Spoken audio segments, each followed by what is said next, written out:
Noi intimiamo alla Regione, all'ARPAV di bloccare l'impianto, di rifare tutta la campagna di monitoraggio in maniera che venga effettivamente rispettata la prescrizione che è stata data. Se non fanno questo agiremo per vie legali. A dicembre c'era già stato un ricorso al TAR che andrà in dibattimento il 23 giugno. Ora dai comitati contrari all'inceneritore di Fusina arriva anche una diffida formale. I comitati puntano il dito in particolare sull'attività di monitoraggio delle emissioni gassose. Questo monitoraggio dovevano farlo anche prima dell'accensione della prima linea, perché così avevano un metro di paragone. Sembra che dagli dati che noi abbiamo raccolto che questa cosa non sia stata fatta o sia stata fatta in maniera del tutto difforme da quello che era stato detto.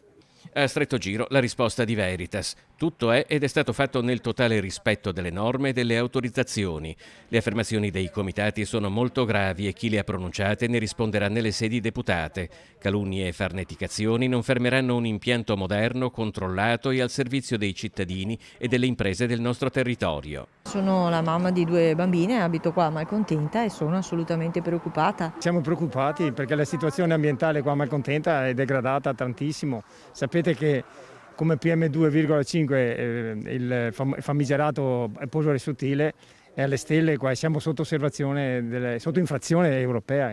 Quando si parla di inquinamento bisogna sapere se si parla di inquinamento di un certo tipo o si parla di inquinanti che portano a tumori, a degenerazioni, a modificazioni corporee, eccetera, eccetera. Questo è il punto che nessuno mette in evidenza. I comitati No Inceneritore Fusina promettono battaglia a difesa di un territorio che affermano ha già subito abbastanza inquinamento. In questo contesto anche un solo impianto in più può fare una grande differenza, visto che siamo in un ambiente degradato, estremamente contaminato chimicamente, in cui si vanno ad aggiungere tonnellate di polveri sottili, PFAS o residui di sostanze chimiche piuttosto pericolose. Chiaramente il danno è maggiore perché le persone hanno già un carico corporeo pesante di sostanze chimiche.